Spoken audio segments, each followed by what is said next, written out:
How would you assess the season to date for your group?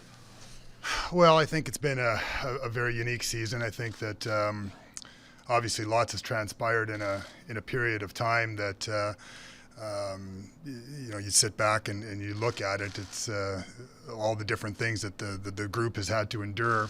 But it's been an emotional season. It's certainly had its ups, had its downs. But for us, I think the main focus has to be this stretch run, this next part of it, and we've had a lot of games postponed, pushed into this second part here, and we need to take advantage of that opportunity moving forward. How does the later trade deadline impact things, especially given where your group is at? Well, trade deadline's obviously always a unique situation for any organization to see where they're at and what the opportunities are in front of them. Given the fact that we had the supposed Olympic break and it pushed it back, I guess that it is a little bit of a blessing that we were able to find the days in the Olympic break to put those games in, so that the trade deadline is still kind of a relevant date when it comes to the number of games played and where you're at. So. For us, it's again, we've got a lot of hockey to play before the trade deadline here yet. So there's lots of runway here still for us to do the things we need to do. Kevin, you watched your team play a game like last night, and I'm sure you must have loved what you saw from them. Any thoughts on why we haven't seen that Winnipeg Jets team more often this year? I think you have seen it. You've seen it in different spurts and times, but I think you also see some inconsistencies. And there's many different reasons. You can certainly sit back and talk about it. Like, I loved our game in St. Louis. I thought it was a great game. The road trip where we didn't get much success. I think if you look at the individual games, the Washington game was a good game. We end up losing in overtime. We go into Pittsburgh with 3 games in less than 4 nights type thing, and have playing a real good sound team game. All of a sudden, a span of just a little bit of time, and it goes from I think it was shutout to shootout is what the comment was. So you do see it. You don't see the results sometimes, and that becomes frustrating, I think. So, but because it is a results orientated game. But I thought that there has been some areas here that obviously we need to improve. We keep talking about the fact that we do need to improve defensively. I think that's I think if you look at the success that we had last year in the Oilers series, it wasn't from offense, it was from playing sound defense, and that ultimately when you get into grinders like you did last night, we're not sitting here talking about the offense, although you scored on the power play. That's what generated it. We had some real good grade A chances that we never capitalized on. But that's the game. But ultimately, you're talking about the grinder and the defensive effort, and that's more than not in this league when you are playing and when you do get on a run, it's because of that. You're going to get your outlier games where you're going to things are going to bounce in for you, and it's like nothing can go wrong. And we haven't had too many of those this year, but certainly it all has to stem from that two-way effort. So does it make those?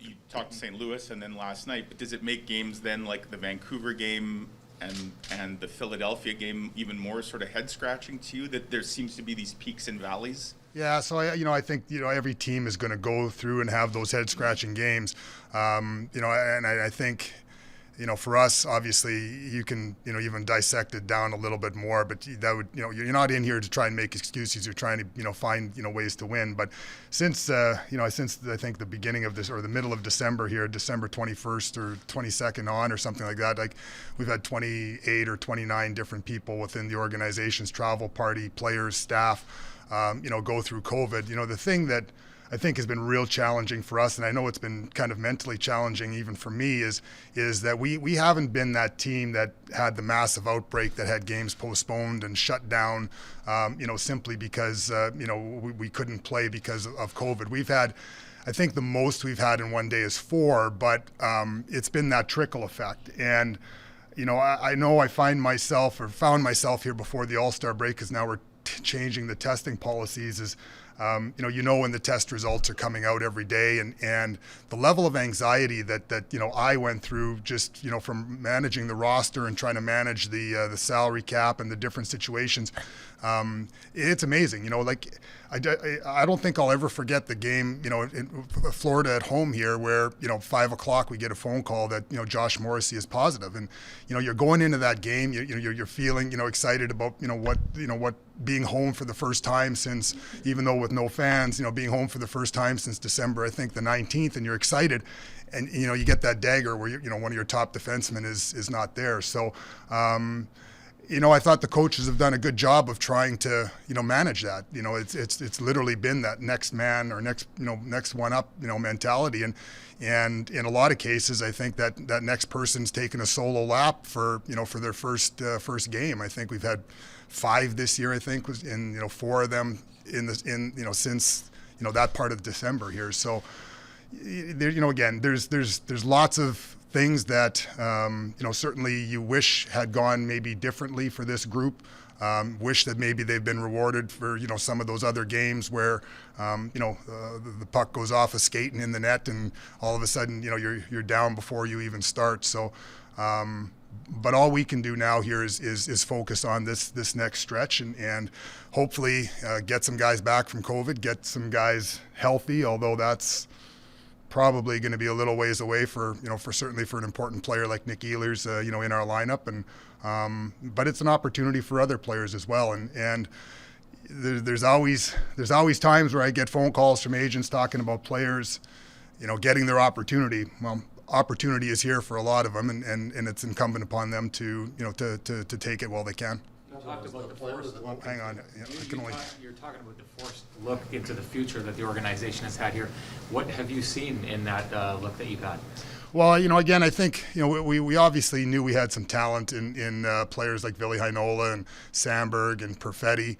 You're getting a chance to to see it now, but I think they're also understanding that it's a tough league, and it's important that they learn how to play, and that they learn how to play the right way, and that they learn how to what it's going to take for them to continue to grow and play to their strengths. I think a lot of times in this organization, when we've had the opportunity to put a 19-year-old in or a 20-year-old and let them play, the expectations of that lineup and of that roster maybe wasn't at the level that it is here right now, where this group here, we've spent a lot of time, we've obviously brought in different players. There's obviously lots of expectations in this group, and that no more so than they put on their own self in that dressing room. So it's great to see that they're playing, and hopefully we can continue to go down that development path, but it's difficult to develop in the National Hockey League and try and be successful and win and go through COVID and deal with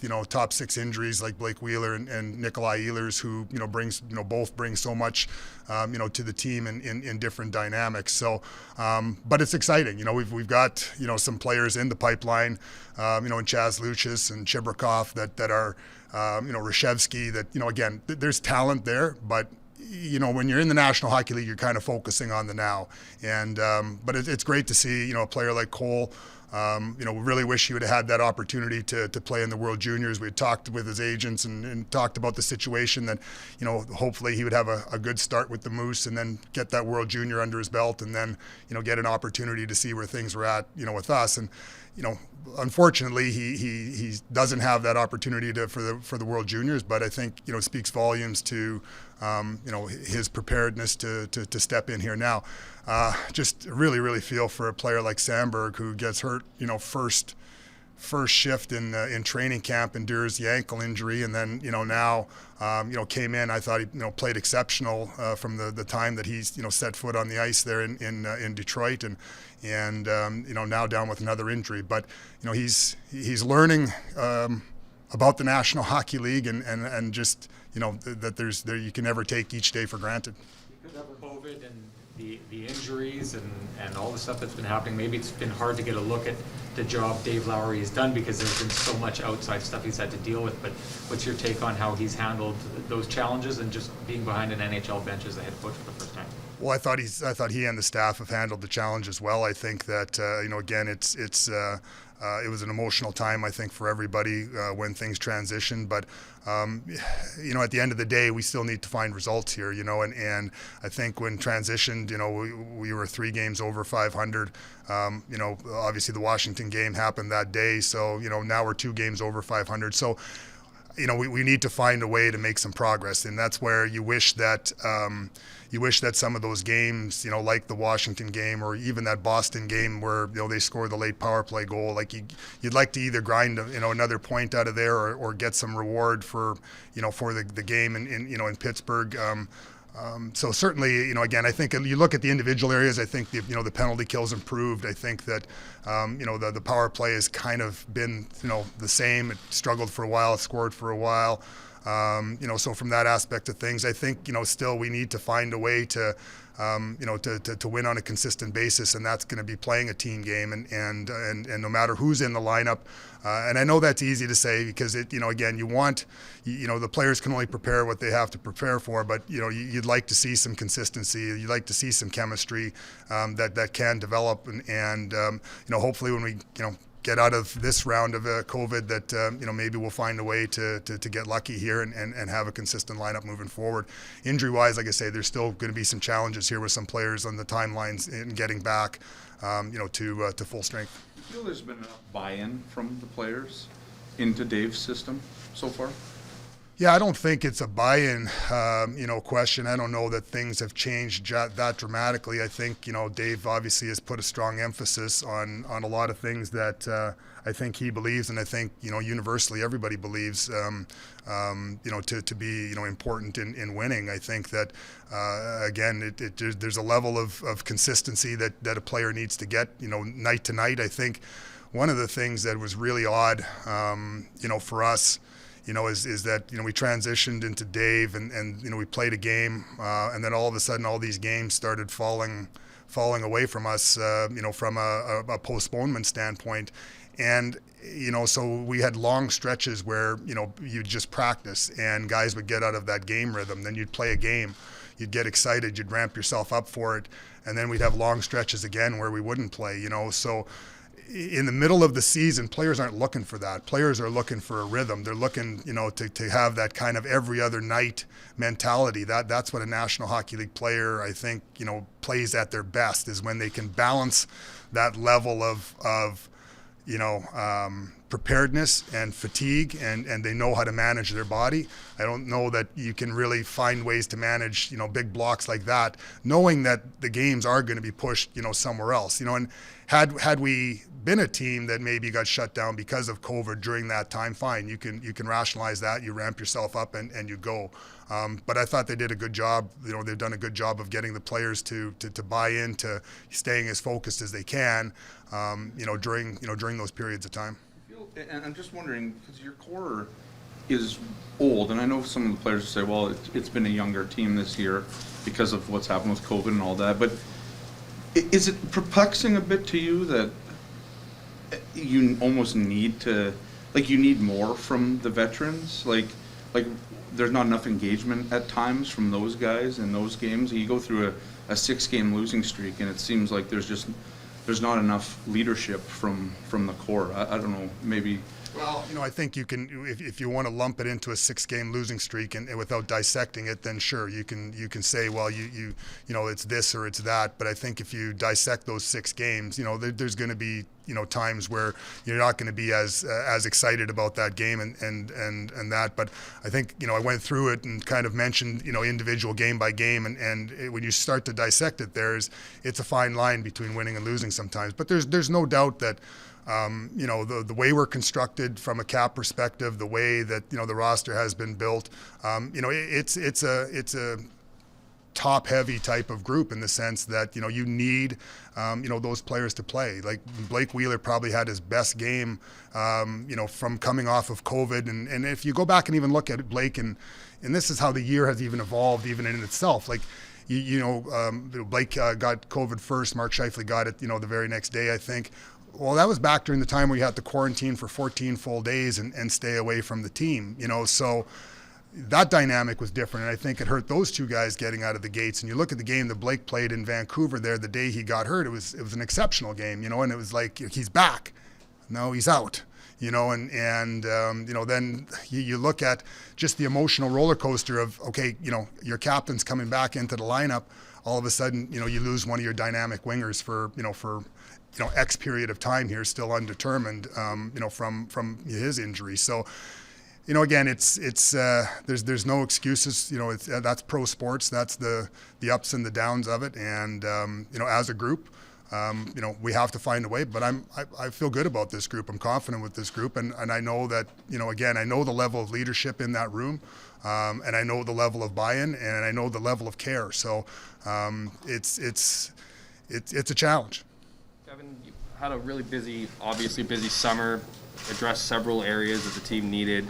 You mentioned here you obviously haven't hit expectations at this point in the season. I'm wondering how much you feel is on your shoulders for where you are now, but maybe more importantly, how you improve moving forward.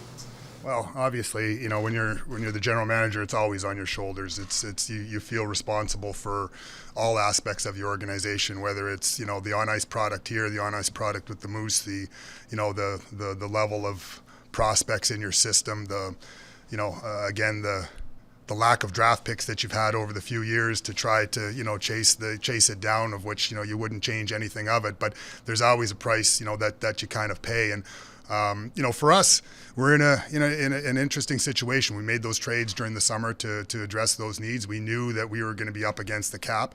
You know, we start the season with a 22-man roster because of the cap, and have really, you know, kind of rode through the injury side of it, you know, from an LTI standpoint by putting, you know, Wheeler's money in LTI and Nikolai Ehlers' money into LTI now. But you want to become a healthy team so that you can see, you know, where things are at with your group.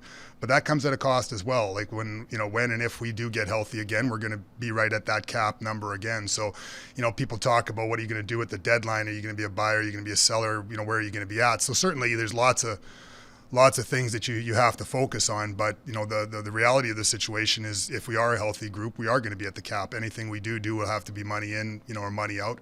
I think for us, you know, for me, my focus, you know, throughout this whole time has been to try maybe to find hockey deals. If there's, you know, some hockey deals out there that can come into play. A lot of times they're tougher to maybe do during the season, so maybe it's, you know, those are things that you're going to be doing in the off season. But certainly our focus, full and foremost, is now. And if there's a way, you know, we can improve the team or an area of the team right now through a hockey trade, or then we're going to certainly look at that. Things don't improve over the next month as the trade deadline comes up. Are you prepared to be sellers? Are you prepared to do a shakeup, just given, or is that too drastic in one half season? I think it's too premature to sit here and say where things are going to go, because you know, again, I think that you can fall into that trap very, very easily of trying to look too far ahead. You know, as a management group, you're preparing all the time for different things. We had our pro scouting meetings in Philadelphia. You know, after the St. Louis game, we had 2 days off on the road, so unique situation where we could bring our scouts in maybe and have a face-to-face meeting with them, which was good. And so we discussed a lot of different things, but again, to try to sit here and crystal ball where things are going to be and what your mentality is going to be, you know, when things are still 6 weeks away and so much hockey that we have, in front of us, it's tough to say right now. But again, I like to think that, you know, we're going to see, more of these kind of grinder games as we continue to get going, but it's going to be a challenge. I think one of the things that is going to be a challenge is obviously managing the fatigue, but the non-practice factor, I think, is going to be it's going to be difficult, because, you know, you have to balance things in the National Hockey League, the rest, but you also have to, you know, find the way to keep sharp. Kevin, you made a big hockey trade just over a year ago with Pierre-Luc Dubois. I imagine one of the bright spots that you must be really happy with this season has been his play. I know he's out with COVID right now, but his play, and just sort of going forward, has there been any talks yet? Obviously, he's a key kind of focus, but is that something you're comfortable just kind of pushing into the off season? So I had a conversation with Pierre-Luc's agent over the All-Star break, and you know, using the time from the break standpoint to kind of check in with each other and go from there. But I don't know that it's really at a point in time where we need to get into any contract discussions right now. It's certainly, I think everyone's focus here is about trying to stay focused in the second half here and keep it going. But Pierre-Luc is, he's done the things that we thought he would do. Again, challenging year last year for him, going through the things that he had to go through and the changes. But hats off to him for being the player that we thought he was going to be and continue to grow. And he's a young player still too. It's interesting. Like he's 23 years old and obviously has brought a lot to the organization and will continue to bring a lot. I wanted to ask one quick one on a prospect that you didn't mention earlier, Nathan Smith. Is there anything you can tell us about? He's having a really solid year, obviously. What his status? Sure. So actually, after the St. Louis game, I flew into Minnesota, and we actually went to dinner that night. And just obviously, we knew he was going to the Olympics, and real excited for him, and so we're hopeful that there's an opportunity. Now they've got a really good team, so they could potentially win the national or go for the national championship, which again it would be a long run. But we're hopeful that there's a chance that we could see him at the end of the year, and he's someone that probably we would have seen a lot of this year, playing in our lineup because he is a very skilled player, and I think really would complement a lot of the players that we have within the organization here. So we had a good conversation, and looking forward to watching him on the Olympic side of things there, and then see where things go after his season. There's been a lot of focus on Mark Scheifele, specifically his play. It's not so much the points, maybe it's the defensive side of the game, but I'm curious, you know him well. What's your sense of his commitment to be part of this turnaround this season, and maybe just his commitment to this team in the near future? Yeah, so Mark obviously is one of those players that really works on his game. Works really hard at fine tuning things. I think that if you probably asked him, he's probably not overly happy with where his things are at from his standpoint here right now. But I know he's certainly working hard at it. I think he got a slow start out of the gate, and maybe that frustrated him a little bit. But he's an elite player, and I've never questioned his commitment to the organization now or certainly in the future from the day he signed his contract with us. And you ask a lot of these young players, and it takes a lot of growth, it takes a lot of experience. There's lots of when you build the team like we have with the roster that we have and the players that we have, you ask players then to grow into different roles and assume different responsibilities. And some players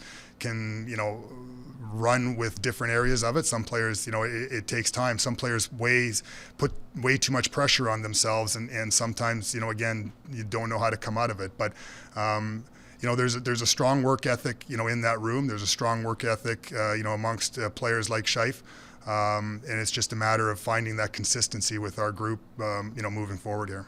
Kevin, When you say that, you need to see progress though from this group moving forward, do you put that more on the players right now or the coaching staff for this team to take that next step? Well, there's only the only people that can actually really effectuate things are the players, and they're the ones that go out there on a given night, and so again ultimately you have to look at the players. I think the coaches, you certainly you want the coaches to to put the right kind of game plan, the right thoughts, the right feelings.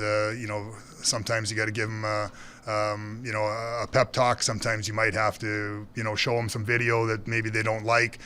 So that's certainly the coach's job. But the players obviously are the ones that can go out there and do it. And ultimately that's why I still feel confident in this group, because I think there's a good group of players there that can find a way to come together and overcome yet another challenge that this group has had to face. So to the point of what you just said, clearly you still have a lot of belief in this group. I know you don't like to peek into the future too much, but there's a tall task ahead of them. If they don't make the playoffs, how is that going to be viewed by this organization? Well, again, I think we always again, you talked about at the beginning of the year what the expectations of this group are, and I think there's no greater expectation than those players, and again, we'll deal with whatever we have to deal with, at that point in time. I think that, there's to sit here and try to prognosticate, then why would you play the games? So for us, again, there's opportunity for players to lead. There's opportunities for players to take advantage of the situation that they're in with respect to whether it's COVID or injuries. And I fully expect that, those players to take advantage of that, and then we'll see where things are at.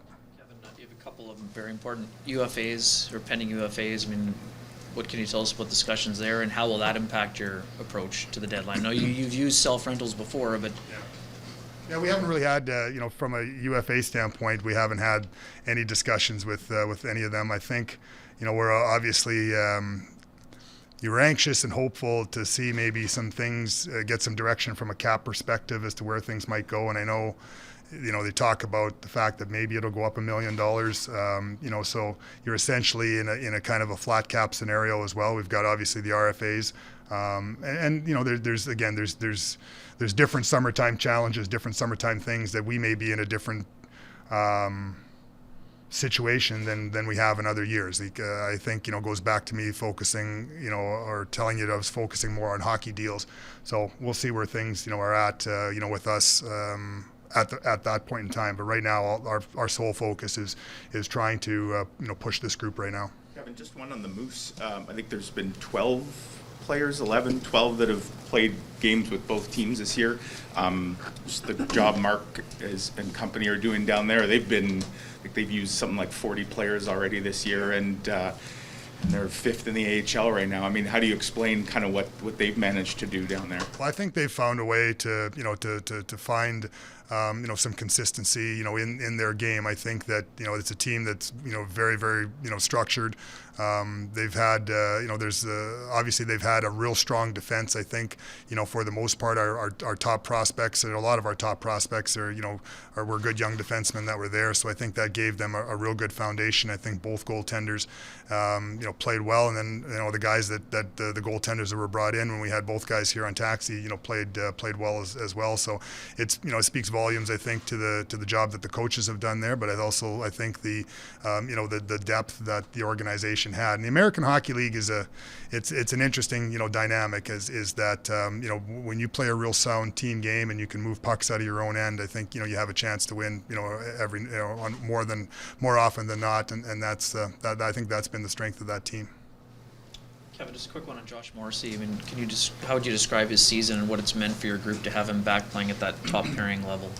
Well, yeah, again, our best players have to be our best players, and I'd put him in that category. That he's one of our top players, and I think what he's had to go through in his personal life over the last couple last year especially. But I think that it weighs on a player. I think the whole thing is emotionally tough, and we try to support the players as much as we can. We have different things there for players to lean on from a personal standpoint, to make sure that they're doing well from a mental perspective, because I think that's first and foremost the priority with us within the organization is the person, and it's great to see his play getting back to the level that he would expect it to be, and certainly that we expect it to be, and he's a big he is a big part, and he's going to have to be a big part of this push down the stretch.